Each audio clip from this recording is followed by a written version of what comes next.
my skin was like, breaking out like a freaking volcano. It's actually not that hard. Stop blaming everybody else that you should be this or should be. If it's not organic, you are eating more toxins than the actual fruit. We would all be linked, So when I'm on a period, you would be on a period too, because we live in the same village. Or like, oh, I'm just that who I am. I'm like, bullshit, that's not who you are. Butter supports your hormones, and hormones run everything.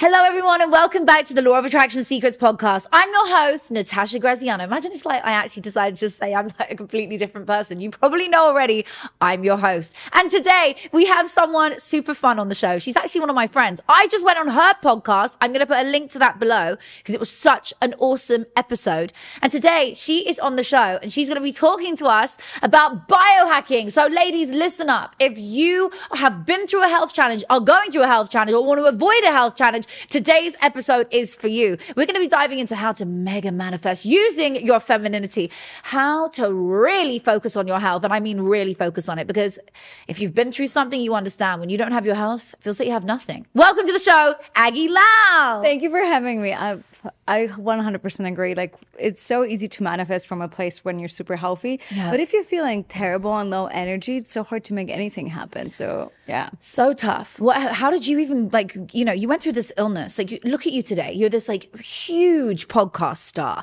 You have an amazing show. I love it. Keep on going. She's going to clip it out. She's going to clip that bit. We love that, don't we? Always clip things that people say. I love it. Yeah. You have this amazing best-selling book, Biohack Like a Woman, How to Get Fit Effortlessly, Feel Beautiful, Have More Energy, and Unleash Your Superpowers with Biohacking.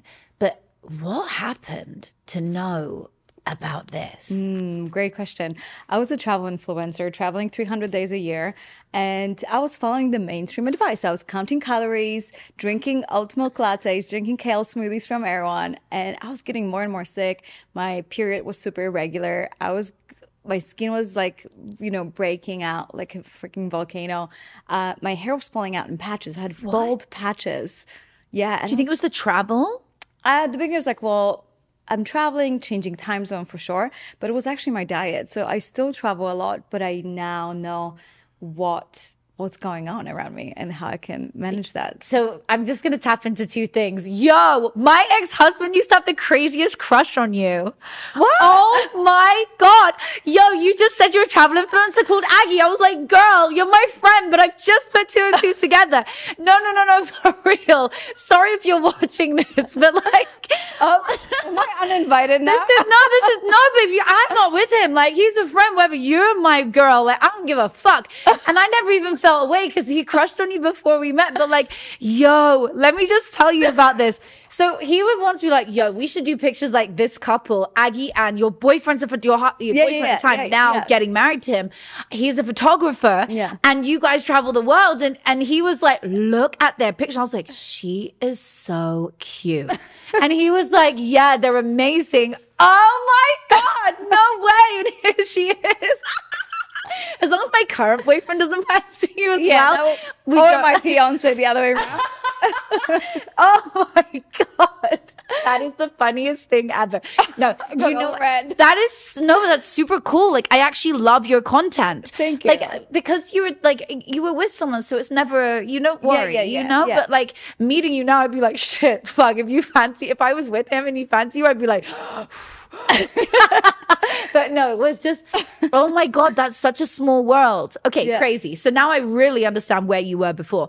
Now we dive into it. What were you eating? What was your diet? What happened? I mean, I follow the mainstream diet. I had a smoothie in the morning with kale because I thought, hey, that's healthy, right? It's all over Erewhon with Hailey Bieber smoothie and all of these things. We love Hailey, but maybe not exactly her smoothie. It's not what your body needs, sorry. Oat milk latte first thing in the morning.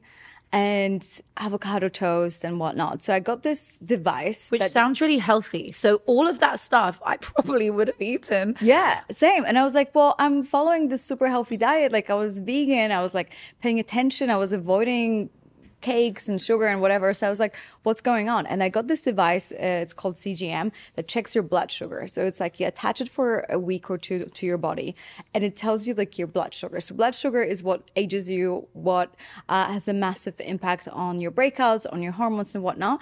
And it was all over the place. And that's why I know that I can't have a smoothie. I can't have an oat milk latte. And I actually, you know, that avocado toast that I thought was so good for me, it's actually not exactly the best. Whoa, that's such a shock. Okay, so the blood sugar level, what did you do once you found the results? Well, at the beginning, I was devastated. I was like, well, I'm trying to eat like all the girls on Instagram that are hot and, you know, look incredible. And I don't feel that way. So I felt broken. I felt like, why am I bloated all the time, right? And it's all that sugar that you're drinking, right? Especially oat milk. So the problem with oat milk and why oat milk is making you fat and bloated and miserable and sick, or at least it did for me, was because it's full of seed oils which create inflammation. So that's why we're so puffy on our face if we have inflammation.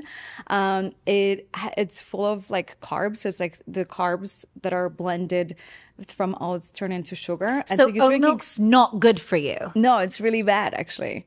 What? Yeah. So it's like as if you're drinking people have different comparisons. It's like a bread drink, you know. You wouldn't blend white bread and drink it. You would think it's a little weird, right? But it's exactly what we're doing with oats. Wait, so oats bad for me too? Yes. Oh, I eat them like every morning. I'm obsessed with them. Is it really bad? Are they organic? Yeah, they're like, organic. Okay, organic are not so bad, but usually most people that don't eat organic oats, they're full of herbicide glyphosate. So it's basically what they spray with oats, you know, for bugs not to, you know, eat them. And that just creates like a massive inflammation in our gut. And that's the one thing I didn't understand. I didn't know what gut was. I was like, oh, that thing in our stomach. It's like, if it gets leaky, again, inflammation, such a difficult word, but ultimately inflammation ages you and makes you puffy. Because it's like when you twist your ankle, right? Like it gets puffy and swollen. So it's literally what happens in your belly, and it happens on your face. And like when you look at my photos, my face was like 3 times as big, and it was really uneven. And it wasn't because I was fat. I had like so much inflammation in my body. So inflammation, we all know, and maybe somebody doesn't know, but it's the root of dis-ease. Yes. When I had inflammation in my body, I was eating tomatoes. My mom grew them in her garden.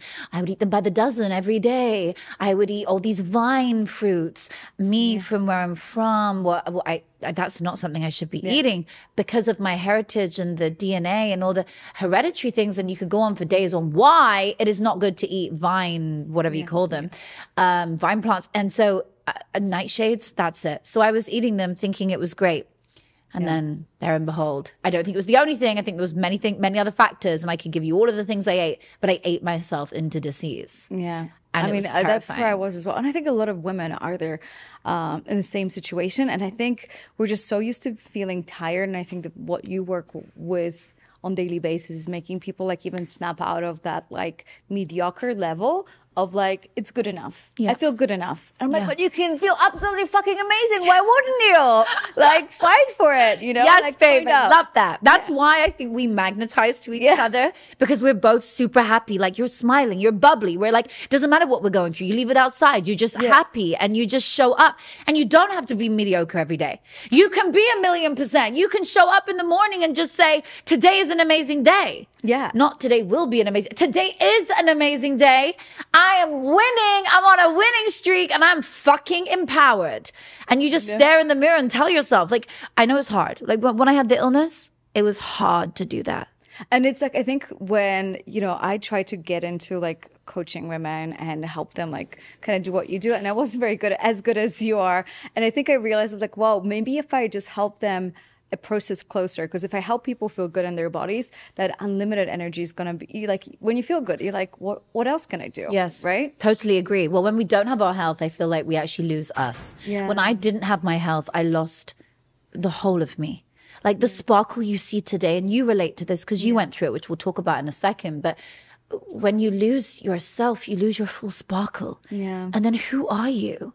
And I would sit and watch the world just pass me by and think, what has happened to me? Where have I gone? And then And it's really depressing, right? Like when you depressing. can't connect with yourself because you feel that bad. And you lose you. You're so, I mean, I was in a deep depression. I wanted to leave the earth multiple times, but I kept looking at my son thinking, I can't go. And thank God I had him, because he was my why to get out of that illness. He was my why to like force myself back to health. And it was through mindset I healed myself. I remember sitting there every day just thinking, I want to be me again. I want to be Natasha again. Little did I know, Natasha needed to be shattered to a million pieces. Natasha needed to die inside in her ego in order to have the new Natasha that you see today reborn. I never would be coaching people. I would never be doing the things I do if I didn't go through that shattering of my ego. Yeah, I mean, it wouldn't be a book, right, on how to get healthy if I was healthy, right? Wow. So it's like, it's very, very true. And So this is why you went through it, because God had a big plan for you. You were meant to go through something so difficult so that you could write this book and give it as a gift to the world. Yeah. And I think it's like, as you zoom out and you see, I say that in the book, that like, you need to accept like main character energy about your life. Yes. And people behave like it's about their background extra of their own life and let other people move them around in the background and they don't really have any direction. I'm like, no, you're freaking main character of your life, and just like act accordingly, show up accordingly, you know. And that's like a big thing of like taking ownership out of your health. Stop blaming everybody else that you should be this or should be that. I'm like, no, like the information's out there. This podcast is out there. You already know that you have been informed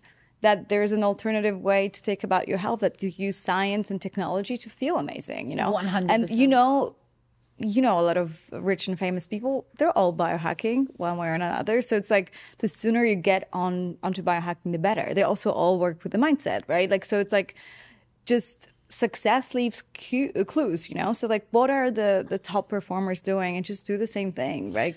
So interesting that we go there, because you mentioned before the show and you said there's a lot of masculine biohackers, right? And there are male ones.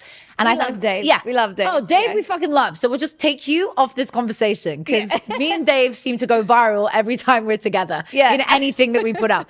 So Dave is a great example of a biohacker. Now, there are other biohackers. I've had many of the top biohackers on my show, but it's just, a lot of them are male. So I'm so happy to see a female one like Kelly Gora. She's amazing. I know you just recently, I went on her show too. She's a lovely friend and she's amazing at helping people biohack.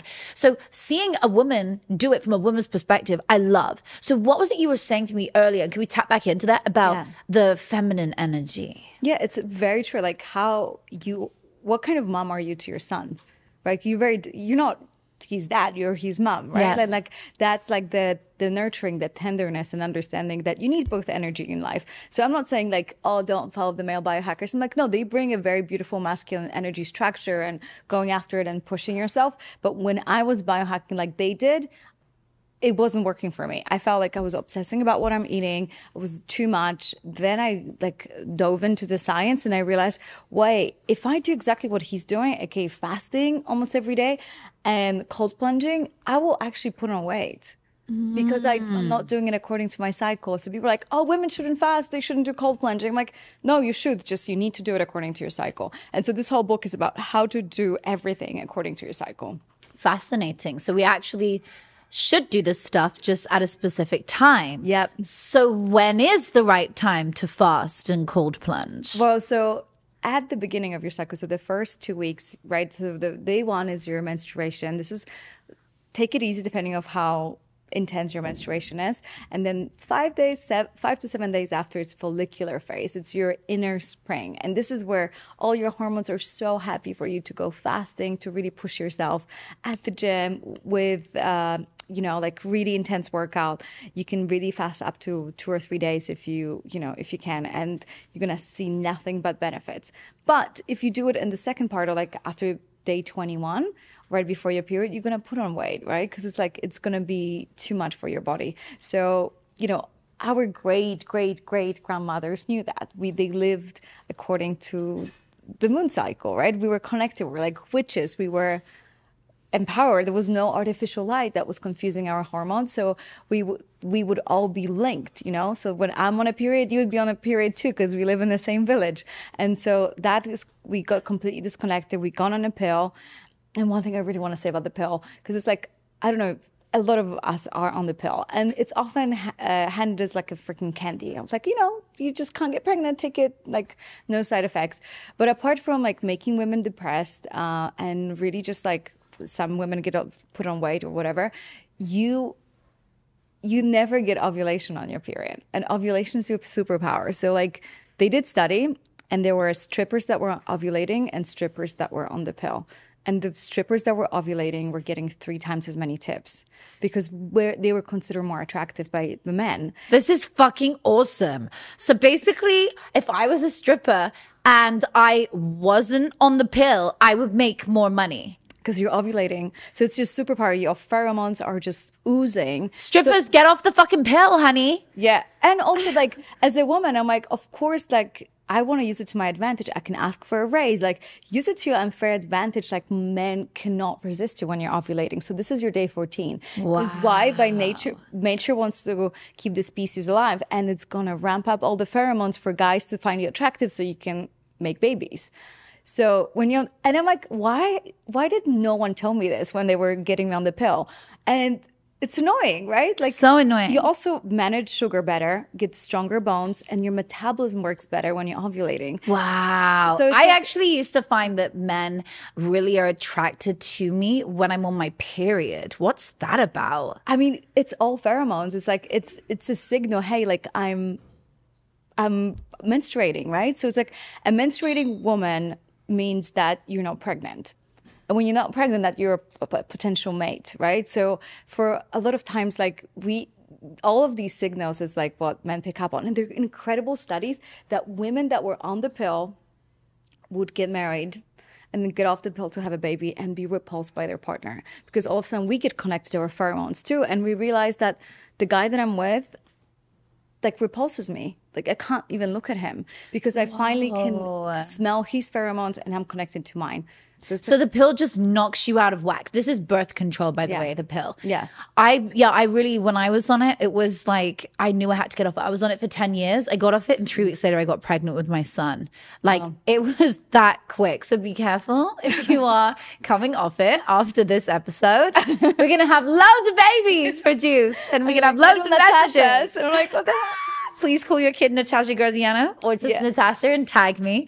But when you look at the side effects, actually, you know, there are healthier ways for not to get pregnant that don't exactly involve taking a pill every day, you know? No, there are. I totally agree with that. It's interesting as well. I think you're healthier when you're not taking medications all the time. I avoid taking anything, even when I have a headache. I avoid everything. And so when I take it, it's like I really need it and it works. Like, and my body is like, whoa, thank you for that. Like, I really avoid anything like that. After I had my surgery, I was meant to take antibiotics for like a full 2 weeks, but I felt like I was fine after about a week. And my doctor said it was fine to come off. So I did. I was like, great. And I didn't take any of the narcotics. So I just did the whole thing without it. Just in case, you know, but the list of side effects is so long that it's like you take one thing and then you have to take 5 other things to like cancel it out. Well, that's medication, which is, again, what I realized when I had the illness I went through. What did you have? Like, what was the thing you went through? Oh, God. It's like definitely, I didn't realize one of the easiest tests to do is heavy metals, right? So like you just basically cut a piece of your hair, test it, and I was full of heavy metals, mercury, lead. And I was like, why is that? It's like tap water, you know? So I was full of heavy metals, big leaky gut, so big inflammation. My hormones were all over the place. And then once I fixed the 2, I felt like everything else like have fallen into place. But I think it's different for everybody. This whole idea with biohacking is that it's actually not that hard to interpret the signs. Like, I don't like calling them symptoms, but it's like they're pretty standard, and there's like easy things so you can test, like to test your hormone, test your heavy metals to get to the root cause instead of just treating the skin. Like when my skin was bad, doctors like, oh, you need to do this for skin, and I'm like, well, no, because my skin is shit because of what's happening in my body, so I should have, How did you heal yourself? And what was it that you had? I think step one, took myself seriously. Stop like hoping that it will just fix it. Was it autoimmune? I think there was a level of autoimmune because alopecia is like, when your hair falls. Oh, got it. Shit. You did explain what you had already. So there was no title for it. I didn't get like professionally diagnosed because there was so many things going on that like whether it was gut or not. But it was just taking control of my diet. I took a bunch of supplements to trying to support my gut, supporting my heavy metals. You can do chelation, which kind of like removes your heavy metals as well from your body. And I mean, people have like mold toxicity that they live with every day. It's raining every day in LA, and the chances are that a lot of people live with mold toxicity they don't even know, because the mold is, for example, in coffee. One of the main reasons for how you get mold. You drink mold every single day. So you don't drink coffee? I do every now and then, but I try not to. Because it's one of those things that's mold. Yeah. Wow. Can you imagine a life where you effortlessly magnetize your dreams to you? Financial success, the love of your life, the family of your dreams, and everything you've ever dreamed of at your fingertips. With my approach to manifesting, I have a practical method where you use the power of your creative words. It's called scripting. We write in the past tense in a certain way to attract all our desires to us. I've done this. I met my husband in 3 weeks doing this. I helped myself heal twice. I helped myself get rid of a rash on my body. I have helped myself to elevate myself and get myself out there to so many people. I've changed my bank account number. I've added 2 zeros onto it.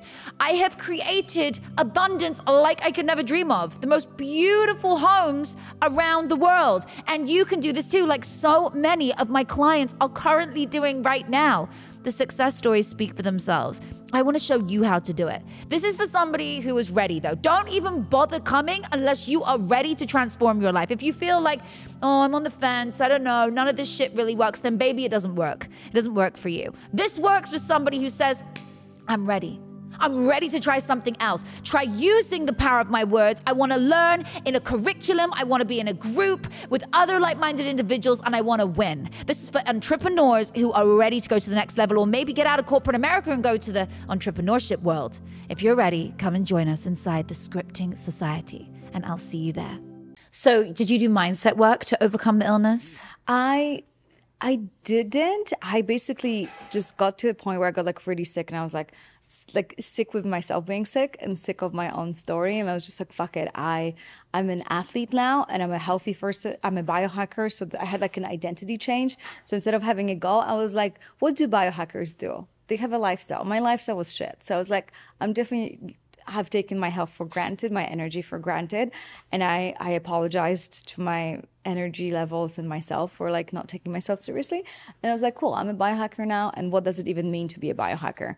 And sure enough, I was just like, oh, they do all of these things. So that the moment has become my identity, everything else like fell into place. This is nuts, because this is exactly what I coach.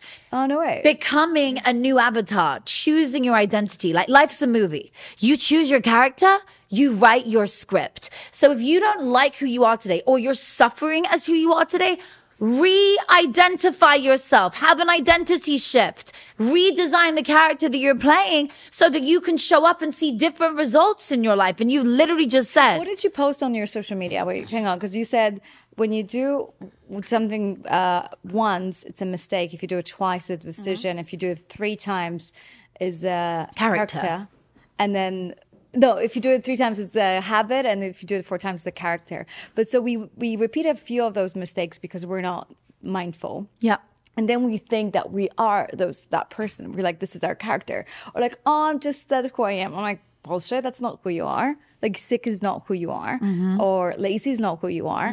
It's like you have made multiple decisions that made you feel that way, but you can quickly say it. I'm like, I'm a very productive person, or like, I love putting myself first. Like whatever, you really can choose those things. And for me, it was just like, fuck it, I'm so sick and tired of my limiting story. I don't want to do it anymore. No, exactly. And it is a limiting story. And when you're suffering or going through something, it's tough and you want to get out of it. But until you decide, no, I'm not going to be here anymore. And then every single day I got better and better and better, 1%, just 1% every day. And it took me the time it did, but I healed. About a year and a half later, I was fully healed because I was able to change my identity. How would the healed version of Natasha behave? How would the version of Natasha with energy, the newborn Natasha, the motivational speaker Natasha, because I wasn't a motivational speaker. At the time, I was just, dealing with, I was an influencer too. When I say that, just a fashion influencer dealing with certain things. And that's kind of what I did. And I just thought that was it for me. But clearly the world had bigger plans. And it's only when it slaps you in the face that you realize, You're still wearing your own connection, and it's still this is a part of your life. So it's travel for me, but we do it from a very different place, right? 100%. We do this to empower ourselves and others. It's I wake up every day thinking of other people, and so do you. Yeah. You wake up thinking, how can I give another gift to a woman of biohacking for her own health, her own body? Yeah. Let's go into manifesting for a bit, because you spoke about it before and it was something really beautiful. How do you manifest? What practices do you do? Oh God, this is such a hard question. I just realized that I grew up as an immigrant. I feel like when you're British, you're not an immigrant in the US, but if you're Polish, you are. But as an immigrant, I thought that, my parents taught me, you need to be the hardest worker in the room, and being very much wounded masculine energy. I'm going to do it. I don't need anyone's help. I'm going to do it myself, and I'm going to do it better than anyone else without anyone's help, because I don't know why. I just got a badge of honor for not asking for help, which was total bullshit. And so I drove myself crazy because I wanted to, do things the hard way. And I realized that that's wounded masculine. And as I'm working with my coach and realizing the true feminine energy is actually manifesting from just being, right? So being a vibrational match and realizing that what if things could be easy? What if I didn't have to work 17-hour days and do it all myself? And then I spent hours looking for a makeup person for my wedding. And then I was just oh, fuck it. I don't know. They will show up. I just trust that they're going to show up. And then I'm chatting to you, and sure enough, you just help me find somebody. And it's that's the feminine. I'm working with my supplements. I was just I don't know what to do. I'm not really an e-commerce specialist. The next day, someone comes up hey, I have top supplement brand on Amazon. I can do it all for you, just as a friend. I'm like, what? How is that possible? It would take me years to learn that. But it's just the universe. Once you call that in, and I'm that's why I really... I'm sure Abraham Hicks and how to feel good and do things from the place of feeling good, right? It's not easy. Everything is from a place of feeling good. Don't try and manifest when you're in a bad mood. Literally, I say to people, if you are having an off day, just go do gratitude. That's the best that is going to happen right there for you, because you magnetize to you what you are, which is what you feel. So if you wake up and you're in a bad mood, honey, just go do loads of gratitude, and then go for a walk, do some Tai Chi, shake off the energy until you feel good, and then come back, and now you can do your manifesting. Yeah. When you are feeling good, when you are elated, when something amazing has just happened, energy, right? You just got great news. You just got something else. Now go script. Now go sit down and write your story in the past tense about what you next want to achieve as though it's already done. Or go and do your little manifesting ritual and start giving gratitude, like Abraham Hicks says, as though it's already yours. You're so excited about it. Go and give that feeling out to the universe, because that's what we emit, is a frequency around us. When I'm in an amazing mood and I feel good, I walk down the street and then somebody comes up to me and they have great news for me about it's so random the way things happen. Yeah. But it's not. It's what we attract to our reality. And I think it's whenever we fall in love, how easy things are and how nice people are to us when we just show up that way. And sure, it's not easy, but also giving yourself grace about it and realizing okay, maybe not every day I'm gonna feel freaking amazing, but every day I can do something about it, and just focus on feeling good. You can. Is that a part of biohacking, would you say? Feeling good? I think that's the whole premise. I did this reel that got taken out of context. It's I'm a billionaire in the best currency in the world, and that's energy and just feeling good. And people are oh, she's saying she's a billionaire. I'm thanks, but not quite yet. But it's so true. It's my favorite currency, because once you have energy, once you feel good, there's the unlimited possibilities out there. And, you know, but if you feel shit, it's like, I know. Yeah. I know. You have to feel good, even if you don't. You have to pretend. You have to live in a space of, I'm healed. How the healed version of you become. So give me one of your favorite biohacking things in the book. Like, what do you eat now? Or is it different for every person? It is different because we don't really share the same gut as, you know, between the two of us. But there are a couple of principles. For example, timing of your meals, right? So like making sure that you only have 3 meals a day instead of trying to nibble and graze and have snacks, because snacks actually disrupt your gut and they're not really good. I would fast according to your cycle if you can. So like knowing when to fast, knowing when not to fast, and eating food in the right order. So you want to eat your vegetable first, then you're going to have meat or protein or fat, and only then carbs. Because if you eat it in this order, your sugar doesn't go up. So you actually... I naturally did that. Yeah. Oh, no way. Well, because I used to eat the carbs and it would fill me up as a kid. So I just went, I'll eat the vegetables first, then the meat. I kind of prioritized it in order of what was good for you. That's perfect. Because it's like, obviously my mom always said like, you know, you can leave the potatoes, you know, on the plate, but have vegetables and meat. Yeah, that's what my mom said. No wonder I got it. That's in my subconscious programming. Yeah. Wow. That you can, and I'm like, no, mom, I won't eat the potatoes. That's, or whatever, you know, Polish hubbub or whatever we were eating. But yeah, that's like when you eat food in that order, it manages your glucose. When it manages your glucose, your skin is, you know, stays youthful. You don't have cravings throughout the day. I mean, there's so many benefits. So I love it. And so do you eat meat now? I do. Yeah, same. Yeah. Are you into dairy or no dairy?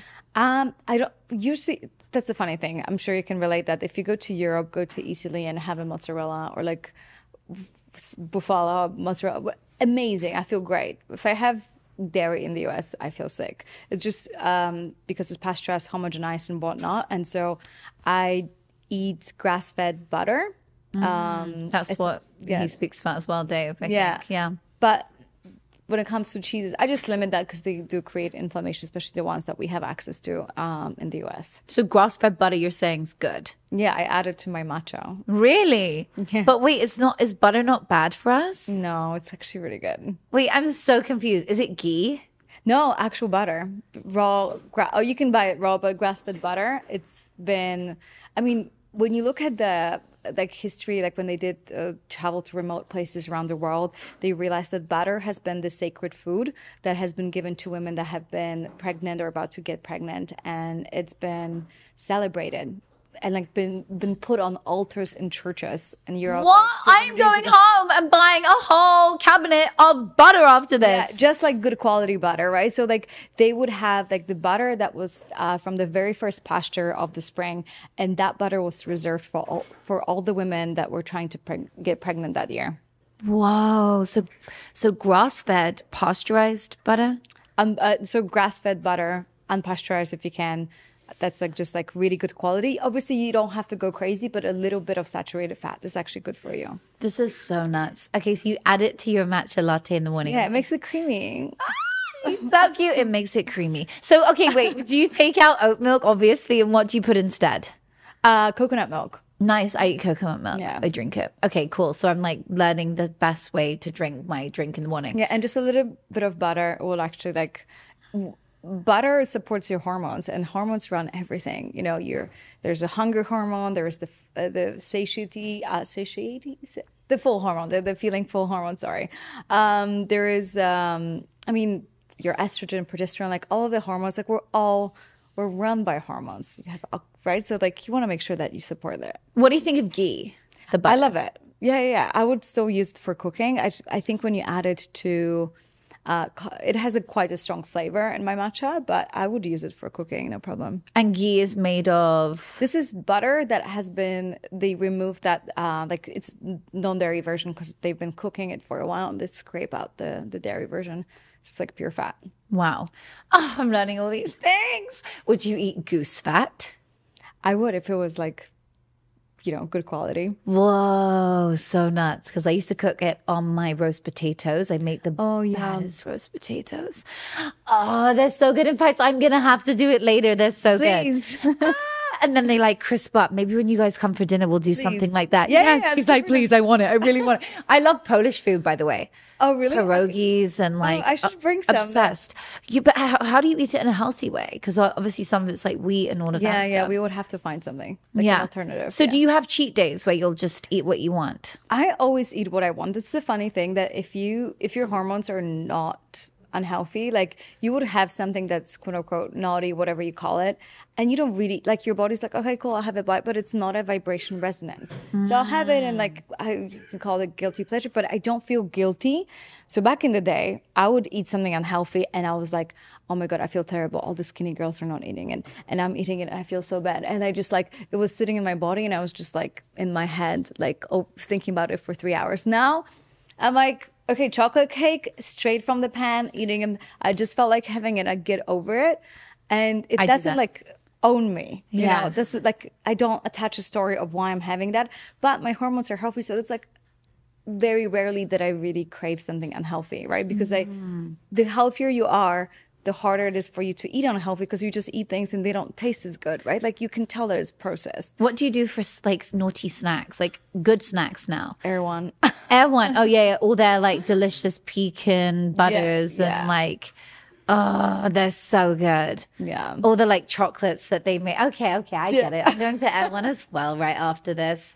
I love naughty snacks. Okay, give me one of your favorite tips from the book for women who are right now wanting to biohack their body. They're like, I want to get ahead. Everybody does it, and I'm learning right now. So one thing that I say in the book, that if you want to get healthy, you need to become a bitch, and you need to just, you should be a bitch if you're sick, because 80% of women, 80% of autoimmune disease are women. What does it mean? That women have diseases that are like, you know, like that are triggered by stress in the body, and we are pleasing people. We're always worried about everyone else, or our kids, or our partners, a guy at work, you know, from HR, and what he said to me 2 days ago, instead of like, what do you really want? And we're not putting ourselves first. And now scientists are like, why are women getting sick? Why are all of these diseases? I was like, oh, because women are hypervigilant, or too worried about everyone and how they feel. So what I say in the book, if you want to get healthy, you need to learn how to be a bitch, because you are so worried about what other people think of you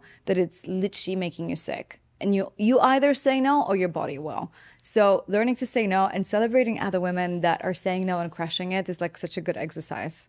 I love that. Aggie, this has been so fun. Girl, I could talk to you for hours on this.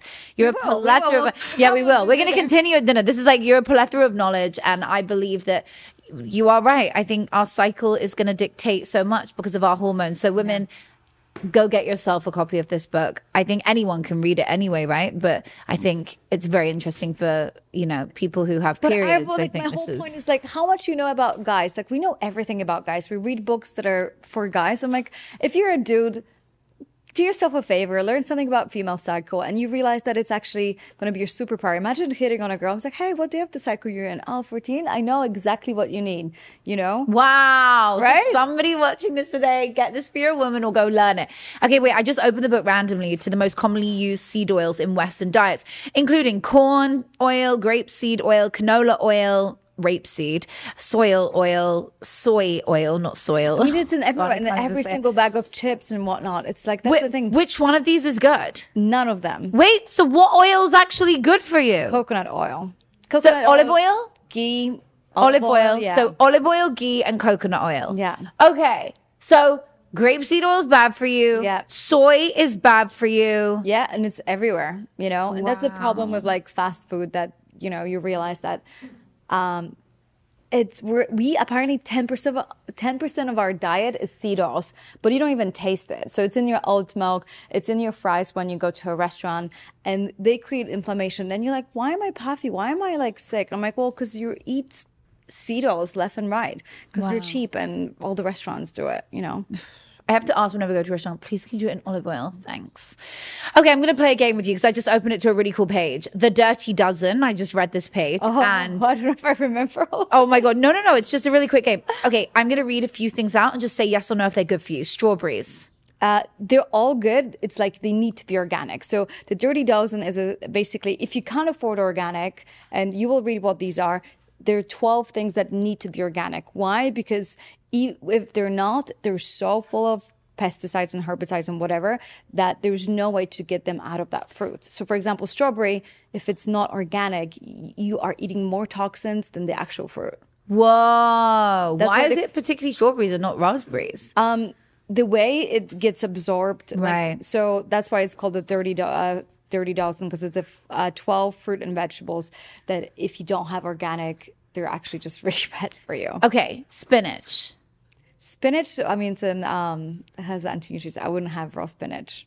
Whoa. Kale. Kale, no. Collard greens. I wouldn't have it. I just had them for dinner last night. My boyfriend cooks them so good. I'm gonna still eat If them. it's cooked, it's okay, right? Oh, So okay. it's all like about like having it raw and adding it to smoothies, like Nectarines.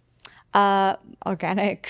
So, oh my God, apples. Also organic. You need to have that. Whoa, I'm learning so much. Okay, let me just throw some out there that aren't on here. Cherries. Cherries. I don't know if they were part of Dirty Dozen. They're not in the Dirty No, Dozen. yeah, No. So you can have them non-organic and just wash them and you'll be fine. Whoa. So, okay, the 12 things that you'd say, I'm going to read them out, the Dirty Dozen, to have as organic only. Strawberries, spinach, kale, collard greens, mustard greens, nectarines, apples, grapes, cherries, peaches, pears, bell and hot peppers, celery, and tomatoes. Yeah, and then here you are eating your spinach salad and you're wondering why you're sick because they're just sprayed with so many, So what do you do in restaurants? How do you know if they're organic? I don't actually eat salads. Really? Yeah. Only your own from home?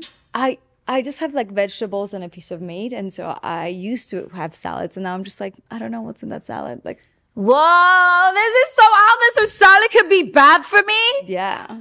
Salads, like, I think salads make people fat. Like, on a lot of levels. Fuck. I love salads. I thought it was good for me. No, I mean, if there are places that are it. like, as long as they're organic and you know what's inside the dressing, you're good, Yeah. But it's one of these things that it can go really toxic really quickly. Wow. Well, there we go. We just learned all about what foods to eat, what foods not to eat, and how to biohack your body. And inside of this gorgeous book, which I put a link to below, Biohack Like a Woman, you will learn how to get fit effortlessly, feel beautiful, have more energy, and unleash your superpowers with biohacking with the queen of biohacking herself, Aggie Lal. Thank you so much for coming on today. You're like always such good vibes, Ella. I love hanging out with you, queen. I hope you guys have enjoyed today's show. If you have, why don't you tag the show on Instagram? Tag at Natasha Graziano and tag at Aggie Lal. That's your Aggie, Instagram. just Aggie. Oh yeah, it is, isn't it? You got the handle at Aggie. Yeah. Jesus, I wonder how hard that was to get. Oh, you mean how expensive? Holy shit. And I bet people make good offers for it. Anyway, you can tag us both on Instagram and we will repost our favorites. So tag a clip from the YouTube if you want to put the video or a screenshot, whatever it is, and we'll tag and repost our faves. Thank you so much for tuning in today and I'll see you again next week.